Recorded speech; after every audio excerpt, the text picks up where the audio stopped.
Hi students, welcome back to Vijay Datta chemistry classes. From the 2-3 classes onwards, we are discussing some basic concepts in chemistry.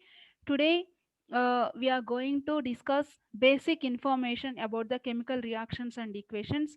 In the previous videos, we have gone through the empirical formula, molecular formula, percentage composition, mole concept, and all.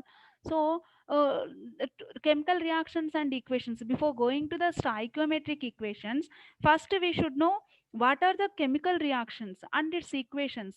These are the basic information everyone should know. So today I want to do one video on the basic information of the chemical reactions.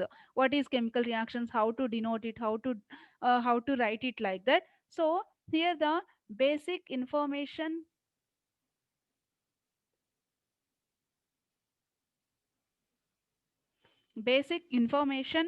on chemical reactions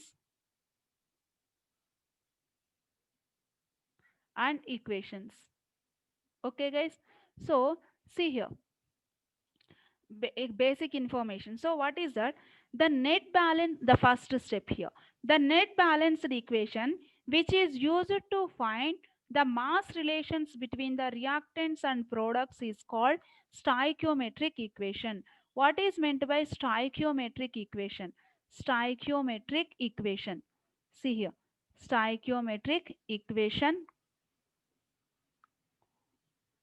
the basic information means the net balanced equation, whatever the reaction you are taking, that should be a balanced equation. Suppose you take here 2 KClO3, this is the reaction, this is on decomposing, it is forming KCl plus oxygen, right? See, this one, this reaction we should balance, whatever the reaction, while we are doing some stoichiometric relation, the reaction should be balanced. So we should balance the reaction first. See, these are said to be the reactants and these are the products. For sir, these are the products. For the arrow, right hand side will be the products and left hand side will be the reactants. Always the number of atoms present in the reactant side so should be equals to the number of atoms present in the product side. Then that reaction we can say as the balanced equation. Always these stoichiometric calculations will do for balanced equation only. If the reaction, suppose if I am taking KClO3 gives rise to KCl plus O2, this is not a balanced equation. This is called skeletal equation. Skeletal or unbalanced equation also we can say. This is the skeletal or unbalanced equation like we can say. So first of all, this is the stoichiometric equation, right? How did we get this stoichiometry name? How we got this stoichiometric name? The stoichiometry, it is derived from the Greek word that is the stoichion, means element, metron means measure. So measure the elements present in the chemical reaction.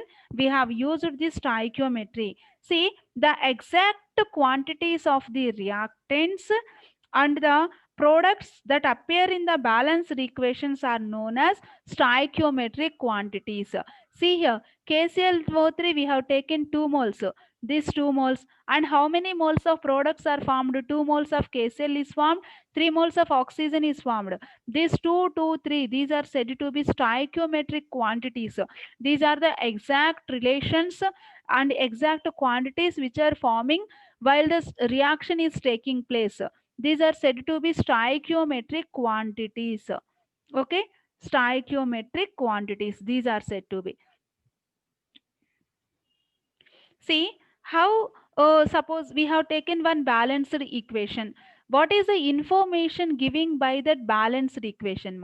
Information given by the balanced equation.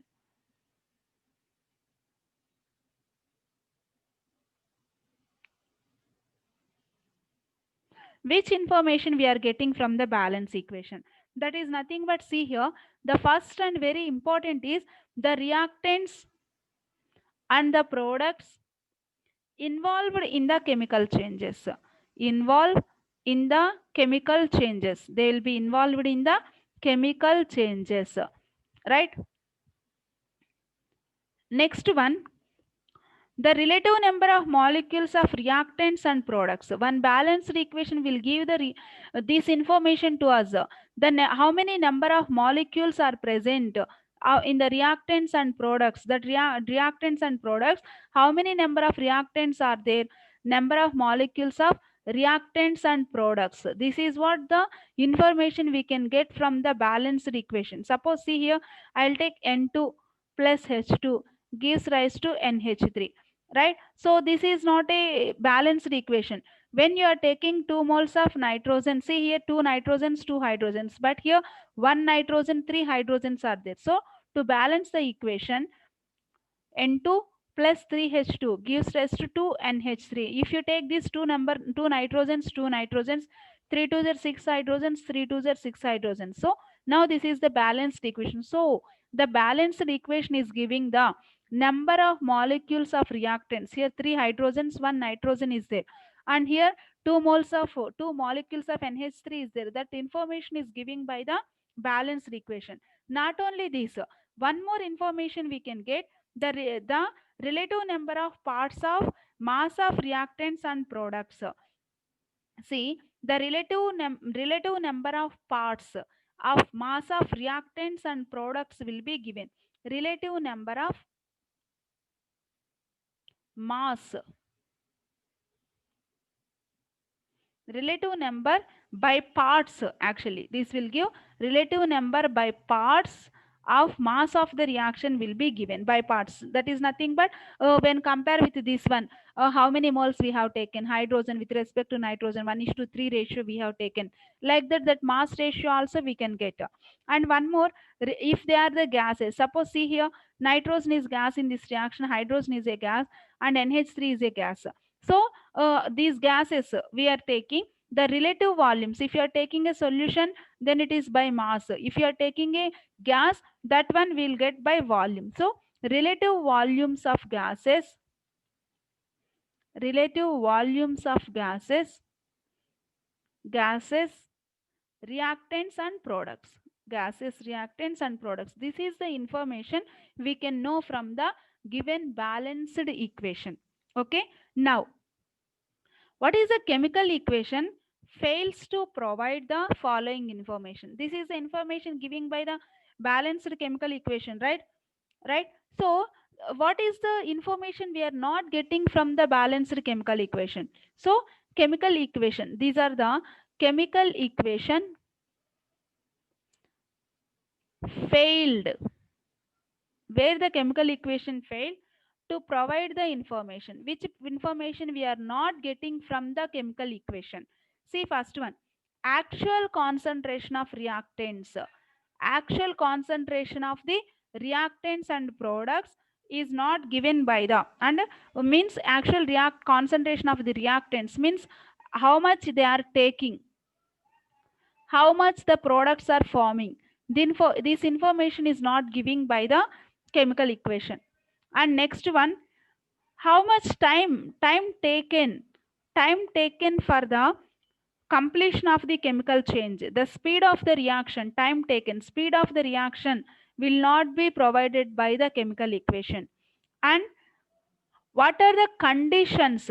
See here, conditions applied for bringing the chemical reaction. Those conditions also we cannot know by watching or by seeing the chemical equation. We cannot know the conditions to bring the chemical change. Conditions to bring the chemical change is also we cannot know. These are the basics, basic information. If you are thorough with this, then we can do the stoichiometric calculations, right? So whether the reaction is reversible or irreversible, reversible or irreversible, the gesture, so everything there should be written, everything they should write over there. So heat changes accompanying reactions, whether heat is evolved or absorbed. So change in heat also cannot know by watching the reaction, change in heat. So either exothermic or endothermic also we cannot know. So these are the just do's and don'ts, like what is the chemical equation can do, what is the chemical equation cannot do. So these are the just basic information about the chemical reaction. Okay, see here, again here, out of all the reactions here we can see two types of chemical equations. What are the chemical equations and its types? So overall chemical equations we can classify into two types. What are those? The first one is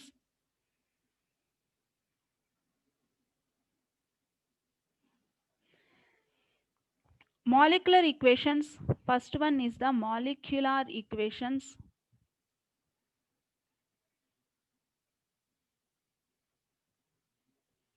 and second one is the ionic reactions. Ionic equations. Next one is the ionic equations. So, molecular equations are those in which reactants and products are represented in the form of molecules. The best example is the KClO3, like that. So, they will represent in the molecules like KClO3 gives rise to KCl and O2, N2 plus H2 gives rise to 2NH3. That information also we can know. So N2 plus H2 gives rise to 2NH3. So balance the equation. 3H2 gives rise to 2NH3. And KClO3 also we can balance that reaction. 2 moles of KClO3. Otherwise 2 molecules of KClO3 producing 2 molecules of KCl and the 3 molecules of O2 also. Okay, this is the molecules are present in the molecular equations. Okay, comes to the ionic equations are those in which reactants and products are written in ionic form. Here they will be in the ionic form. Suppose we can take double decomposition reactions also here.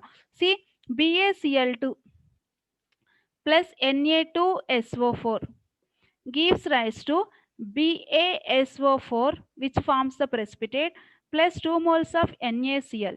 So BaCl2 we can write as Ba2 plus and 2Cl minus, Na plus SO4 2 minus, then again Ba2 plus SO4 2 minus, Na plus and Cl minus. So all these we can write even in the ionic form. So whatever we are taking here, there we are writing in the form of ions. So these are said to be ionic equations. So molecular equations and ionic equations. Okay guys, so this is the just basic information. And here one question, from the chemical equation we can get the basic information. When means everything we should write over there.